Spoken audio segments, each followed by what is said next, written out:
So back on episode number 475. Check it out if you haven't already seen it. Sasha and I held up our video camera rig. This is two 360 by 220 degree video cameras. Of course, well, why is it 360 by 220 and not 360 all the way around, right? So let's just take this rig apart so that you can see exactly how this works. So there's the bottom of the camera and a great big lens on the top. Mm-hmm. So, of course, there's a body to the camera. So it can't see through that. It has to film like this. Right. But it actually gets a little bit further than the whole, than the 180 here and gets down to 220 and gives you this view. So in order to get the full 360, so that's both sides, we need two lenses. Right. One on one side and one on the other. So we crafted this little rig here with a 1/4-inch adapter and two of these cameras that are available on the cheap from cat5.tv/actioncam. And you just screw them together and suddenly you've got a full 360 by 360 rig. In fact, even more so, we've got some overlap between the two cameras, so we're able to remove some of the additional things from the scene using parallaxing, such as the tripod that it's sitting on. Right. So you don't actually see the tripod, because remember, it sees 220 and 220, so we can remove whatever's in the middle. Very sneaky. I love parallaxing. So that's pretty cool. And 360, okay, well, let's talk a little bit about 360 video. It's on the rise, especially because, Christmas is coming, and a lot of folks are going to be getting these. And these are available at cat5.tv/cardboard, incidentally. But what it does, it's based on Google's cardboard design. I get that. You put your phone in here, and your phone supports VR, and then that goes in here, and it has lenses that make it so that it separates the two sides of the screen and makes it look amazing when your phone is in cardboard mode. That's cool when it comes down to 360 video, because you've also got an accelerometer in your phone. Mm-hmm. So as you look around, you're in fact able to look around the video. So with a full 360 by 360 video, you can look up and down and all around. You can turn around and see what's behind you. It's pretty impressive. And that's on the cheap. Like, those go for about $20 US. Crazy cheap. Okay, so you don't have to go out and get Oculus Rift and something in the hundreds of dollars. So it gets you started with 360 video. These cameras are consumer cameras, and because we're doing it this way, we're able to do it quite cheaply, because each camera is under $100. Now, are these the same cameras that we filmed the kickoff for Season 10 with? Yes, so if you want to watch episode number 471 in full 360 view, you'll be able to see what they look like and how it works. But there's a lot of post-production that goes into this, because you do end up with two 360 by 220 videos. Well, what do you do with that? These shoot spherical video. So basically the video, as you're going to see tonight, is a circle. And so we have to actually post-process those so that they become viewable on your goggles or on YouTube or whatever other device that you want to use. And then eventually we're actually going to show you how to convert it to standard video as well using Blender, so that you can actually watch it on a computer or a TV where virtual reality and movement is not actually possible. That's cool. Because equirectangular and spherical video looks really weird in its raw format. Very, very weird. You have to either view it on a device that supports it or convert it to a different format. We're going to learn all of that throughout the course of the series. So it started with episode number 475, where we shot the video and explained a little bit more than I have tonight about how the camera rig works. So you want to tune into that. We also did the unboxing of those cameras. That is at category5.tv. Check out episode number 475. You can use the search at the top in order to find that. I've got my trusty laptop all set up here tonight, and we've got our videos ready to go. So I'm just going to carefully move this over here. Out of the way. And I say that because I know that I am liable to pull cables out of the back as I move it. Yeah. All right. So I've got now here's one of the things is that unfortunately the free tools that are available right now are limited, because this is a brand new technology, folks. And you're going to see over the next couple of months. Now, we're filming this November 9th, 2016.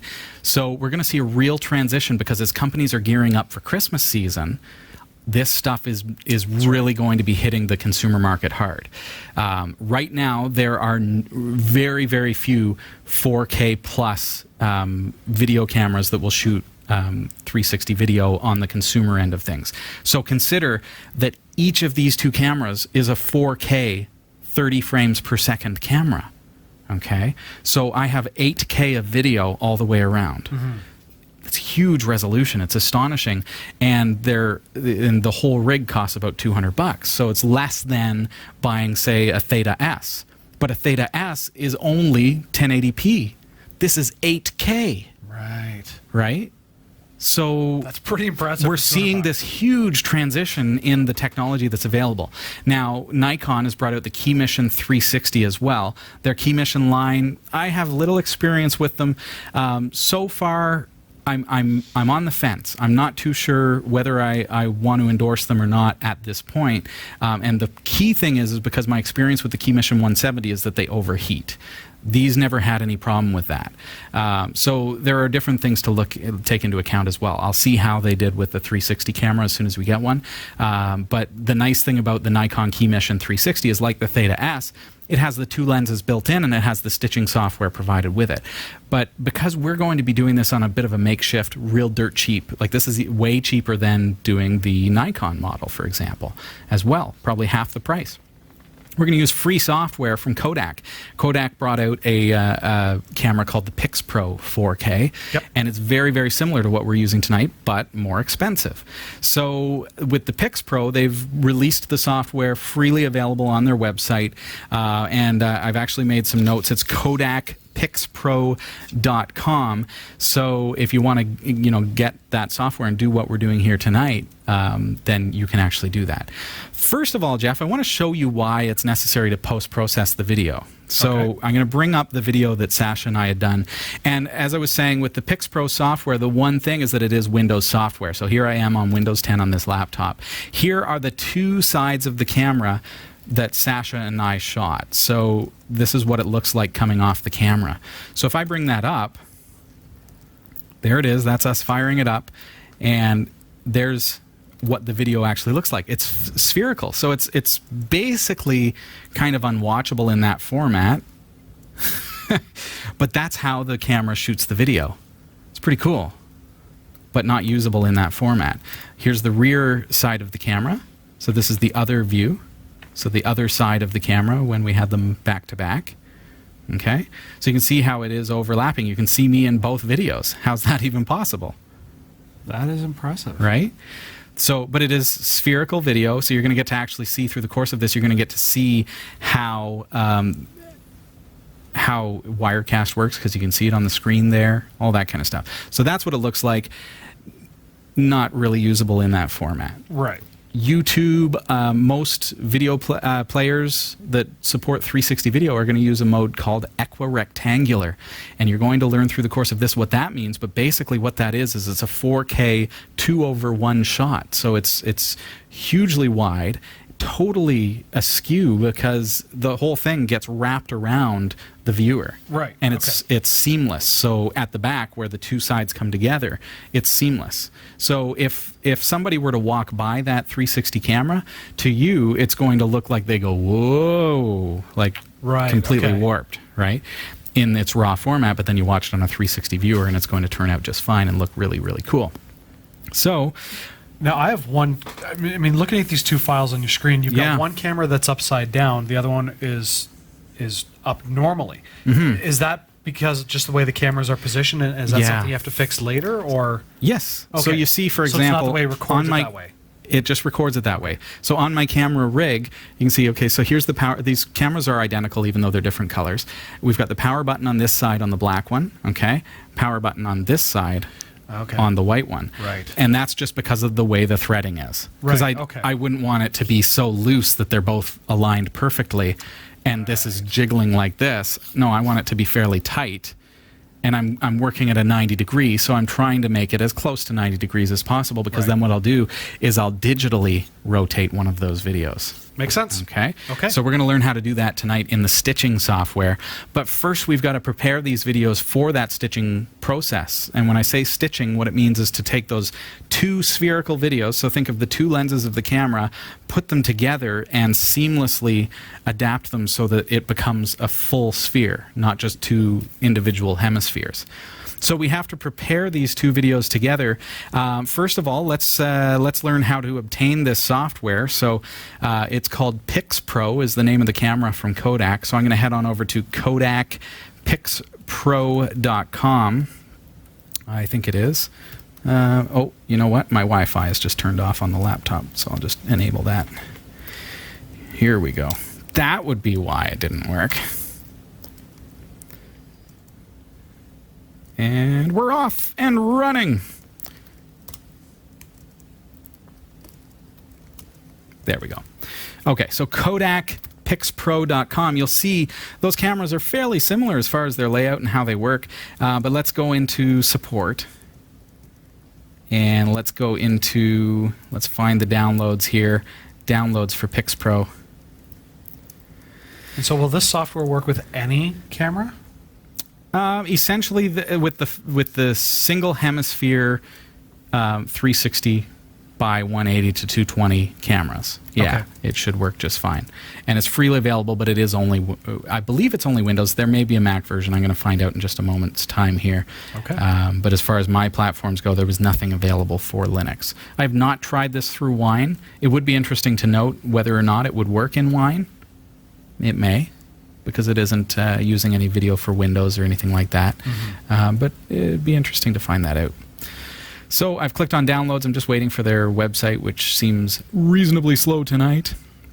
But that's essentially where we're going to get that tool. Fortunately for me, if they are having trouble with the site or wireless on my laptop, I've already got it installed. Okay. So Kodak Pix, P-I-X, pro.com. I'm going to leave that loading, and in the meantime I'm going to bring up the software. So here it is. The first thing that we need to do is we need to actually, you'll see that there are two PixPro softwares here. The first one is called SP364K. That's the one that we need to use in order to prepare our video to be stitched. We can't just load our video directly into the PixPro stitching software because it's going to detect, hey, that's not a PixPro camera. Right, okay. So we're not going to work with that. We're going to say, no, that camera is not compatible. Oh, my downloads have come up. And then we'll come back. So this is the 4K compatible, like it's exactly the same as the 4K model that we want to use. Don't go with the non-4K version. So let's see. This is the camera user manual. This kind of gets you. See at the top here, it says camera user manual. What we actually want to do is we want to go to PixPro software download for PC and Mac. So it is for Mac as well.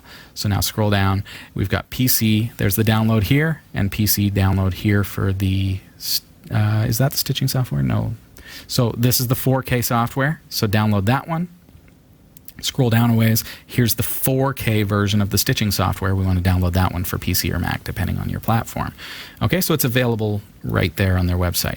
Back here, okay, so the difference is this program is going to prepare our video for stitching. This one is going to actually stitch them together. So let's bring up PixPro SP364K to work with these 4K cameras.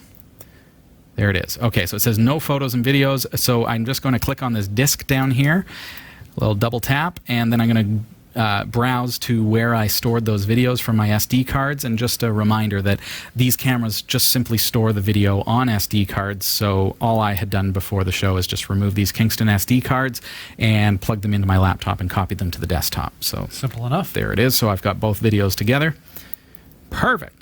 Now, do these also have like Bluetooth or Wi-Fi transfer, or is it purely? These cameras have Wi-Fi access to your phone through an app, so you can actually control and view the either pre-recorded or live video, which is pretty cool. It has HDMI output, but I have never figured out the reasoning behind that because it does not support clean HDMI output in any format, and it only supports playback of the pre-recorded file. So the HDMI is useless because it only plays back the spherical video. So what are you going to do with that? So the HDMI on these is useless.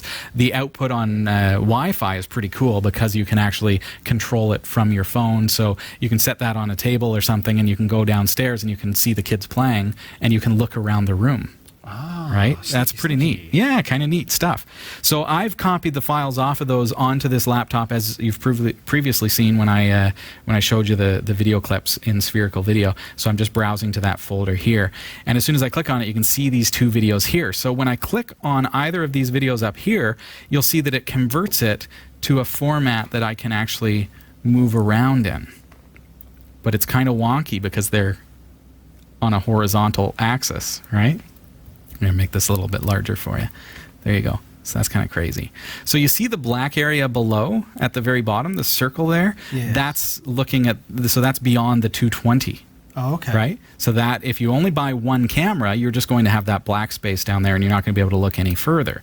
If you have the two cameras, you're going to be able to look all the way around, and I could actually look down and see everything. So that's one video that I'm looking around there. I'm going to switch to the other video here just by single clicking, and you can see that I can move around my glove. Cool. Oh, there's Sasha upside down. I can, you know what? I can move to a different point in the video so that I can see things a little better. There's Sasha, there's me in our garb, and it's really, really hard to navigate it in a sane way in this format because I'm in this weird spherical mode where when I drag it goes all kind of wonky. I feel like I'm flying an X-Wing. So we need to convert this to full 360 view so that I can navigate it more properly. Hi, Sasha. I was waiting for her to say hi. And it's weird. It's so super weird to see me. Is on that strange? It's totally strange. Yeah. Well, you wait. This is pretty neat stuff. So, okay. So what I need to do is with these two videos, Jeff, I simply need to save them. Okay. Because PixPro SP364K says, okay, I can open these files from this camera, even though it's not actually a PixPro. Right. But the stitching software cannot, because it says that's not from a PixPro camera. Right. So if I import it first to PixPro SP364K, free software, and save it from there, it saves it with the meta tags to tell the other software that this is actually from a PixPro camera. Nice. So we've just saved ourselves a couple $100 Sneaky, by buying the other brand. Okay, so let's do it. So it's as simple as this. Save as. I'm just going to throw it into a subfolder of the one that I'm working in. 360 video, 475, and I'm going to create, and we're going to call this converted. And you'll see this is actually a very, very fast process. I'm going to hit save, and there it goes. And this is not a super fast laptop, but it's moving along. We're at 50%. So then I need to do that with my next video as well.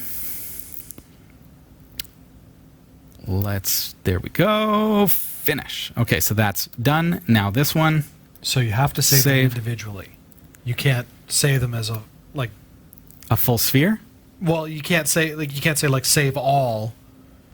You can do batch processing, but I've found in my tests that sometimes with the batch processing, frame rates can get uncoordinated, and it can be problematic, and it will detect files weirdly. And so, yeah, doing it this way, you're basically just adding the meta tags to make it so that it works with the stitching software, and that's where the magic really, really happens. So that's already done, and so now I'm done with this software. That's literally all that I have to do.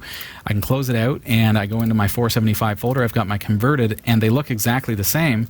There are my videos, but they are tagged and ready to go and ready to be imported into our 360 stitching software. We're going to come right back with more. We're going to actually learn how to stitch all this together and turn it into a full spherical video, and then we're going to learn how to export it and prepare it to be uploaded to YouTube. That way people can actually drag around and look around in our video, but also they can use their virtual reality headsets if they'd like to be able to look around the video. Because we're working with a very short, like 5-minute video here tonight, Sasha, that we recorded on episode 475, it's very, very zippy.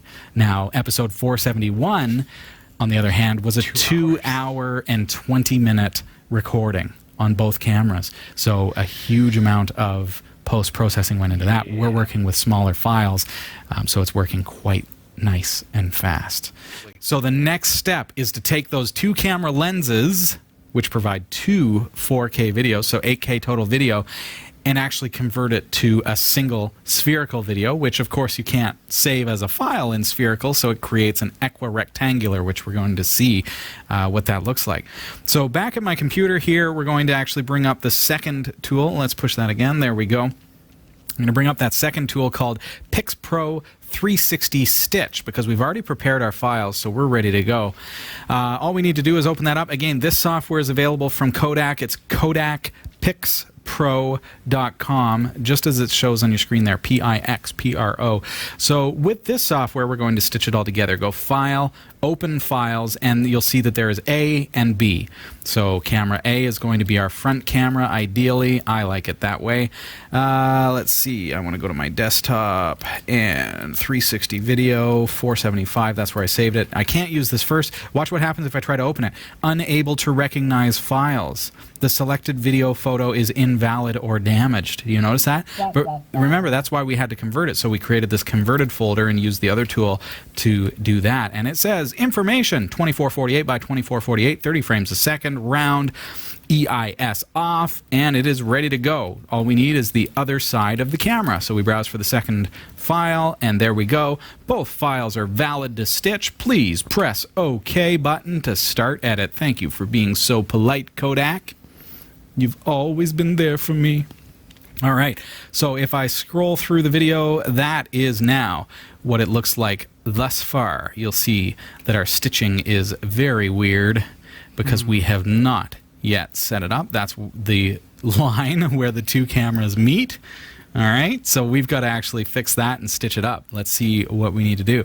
First things first, what I want to do is over on the left-hand side here, there's this handy little button called Audio Sync, and that's where a clapboard or something like that comes in. What this is going to do is it's actually scanning the audio on my two video files, and it's lining them up so that they, remember how we talked on episode 475, well, what happens if we don't push record at exactly the same millisecond? Right. Then we're going to have the rear of the camera is going to be offset from the front of the camera, so as people look around, they're going to be seeing things in the wrong timing.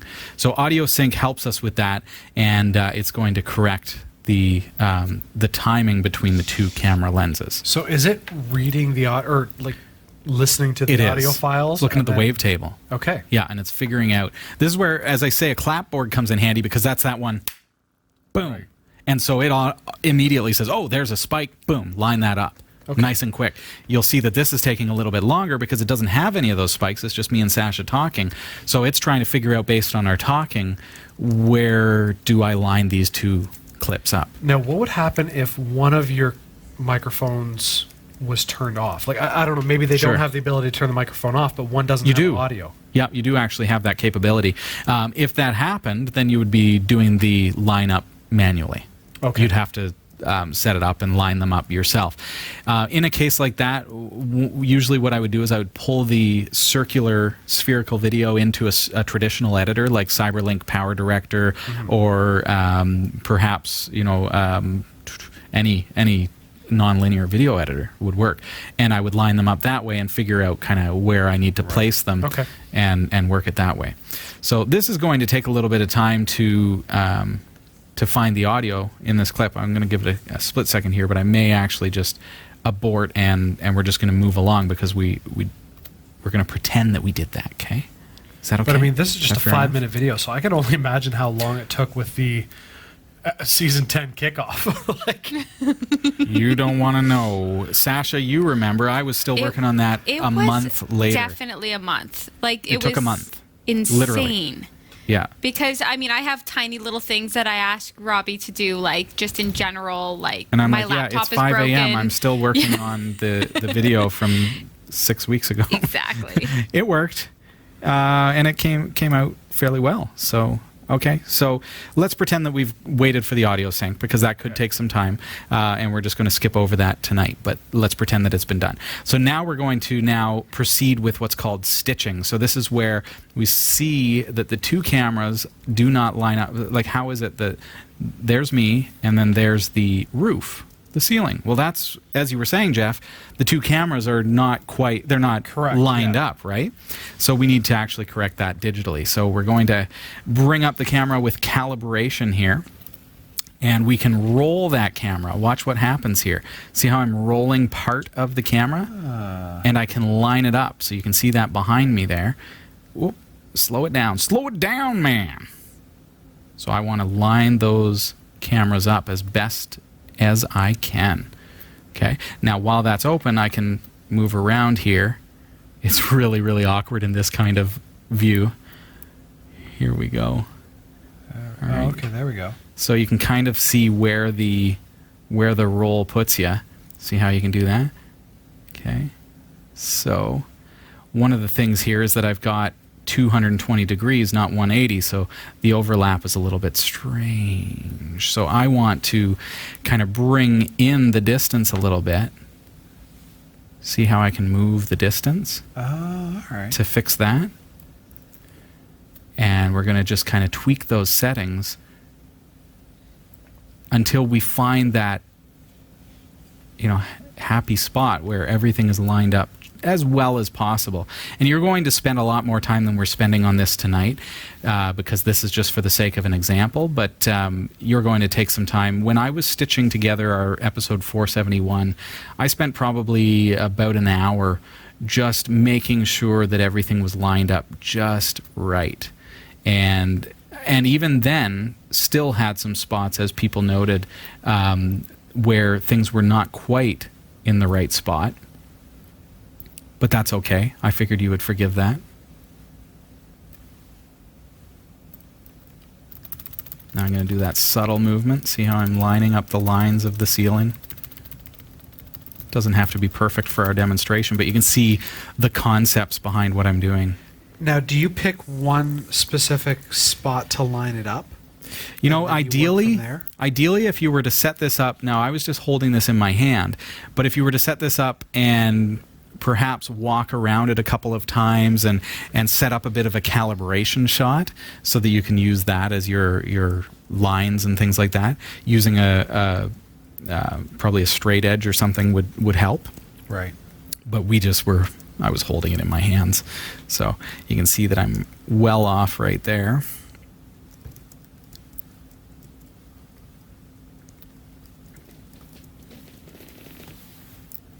Finding that spot. Okay, so what I'm looking at here, do you see the chairs? The burgundy chairs there, Jeff? Yes. I can see that there's one here. This is the last chair, yep. And this is the last chair. Right. So I can see that, okay, if I bring that in, let's first see how distant we are over here.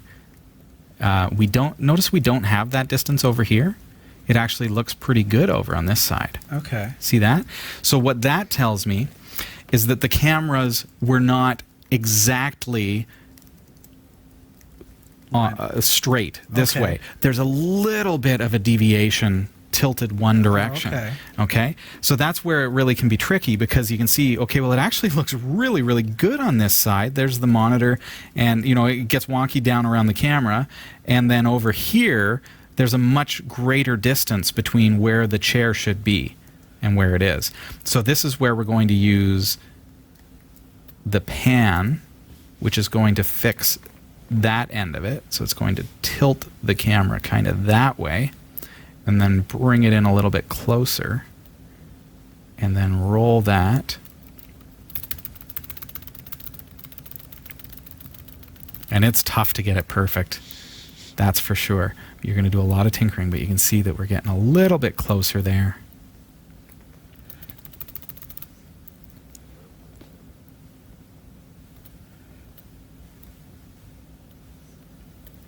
Okay. There we are, see? So there's a bit of a ghosting line there because my alignment is just ever so slightly off. And so you've got to look at, okay, so that looks like the pan to me is still off. Maybe the tilt needs to come down like that. See that? I'm looking at the computer as well as the chair and saying, okay, the camera is just off like that. There we go. And now bring in the distance a little bit. Now, does it only affect your movements? Does it only affect the screen you're on, or does it move everything behind as well? Yeah, well, it's only moving the seam between the two. Oh, okay. So you can see it actually looks really quite good over here, except I can see a line up in the roof. Right. But generally, and maybe that's because it falls on the monitor there, it looks pretty good over here. This obviously is perfect because it's the one lens. You're just saying you're perfect on the screen. No, well, and then this is looking fairly good, except my lines up there are off, my lines down here are off. Right. So you can see that there's going to be an unimaginable amount of just tweaking, but you can see how you're able to turn the two camera lenses digitally. You're able to tilt them this way. You're able to turn them this way, and pan and tilt and move them around and move the distance in and out, right. Until you finally get that perfect view. And it's going to take some time, and it's more time than we can really, like, I'm not going to get a perfect seamless stitch tonight right here on the show, but at least I'm showing you the techniques that you're going to use in order to create this video. But you can see how our video, we can look around the studio right here with a handheld view of these two cameras butted together, and we can render that out. So I'm going to hit OK, and I'm going to pretend that that's perfect, so that for this episode anyways, 477, you're going to have a copy of this video that you can see up until now, and we're going to tweak it over the next little while, and we're going to actually get it into editing and do that kind of stuff. Right.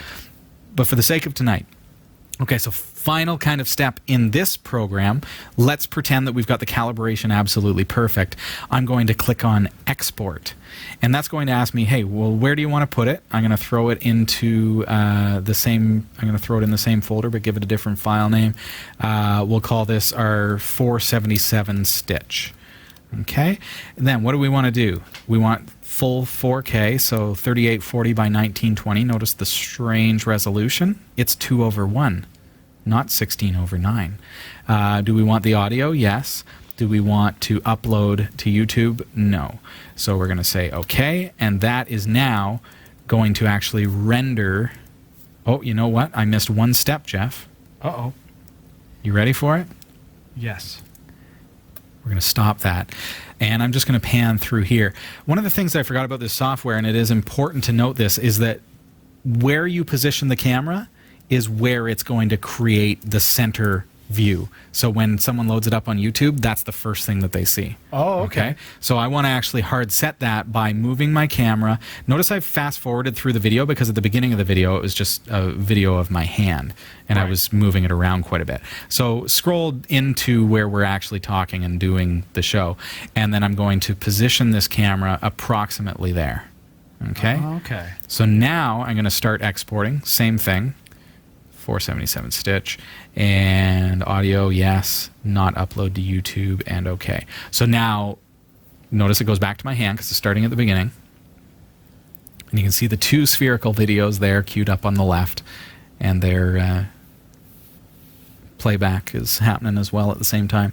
So this is happening in less than real time. It's 30 frames a second, and we're probably moving at about 10 frames a second from what I can tell. So it's going to take, if it's 5 minutes, it's going to take, easily 4 or 5, maybe 6 or 7 times that in order to render this out. So we're at 1%. It's going to take some time. But when it's done, we have what's called an equirectangular video. And that video is a very strange format. I'm going to show you what it looks like, because I can do that by simply stopping this production, which I'm going to pick up again in a few minutes' time after the show. But this is what the actual video is going to look like. Oh, okay. All right. So it's crazy to look at when you don't have the proper viewer. You can't really watch that on a TV. Correct. It's really messed up. But it's going to be viewable once you play it on something like YouTube or through your viewer. So I'm going to just kind of tweak that stitching after the show tonight. I'm going to render it out, and I'm going to put it on YouTube. So click here, and you can see that, and you'll be able to see what it looks like, at least at this point in the game. And then we're going to take it from there during our series. That is super cool.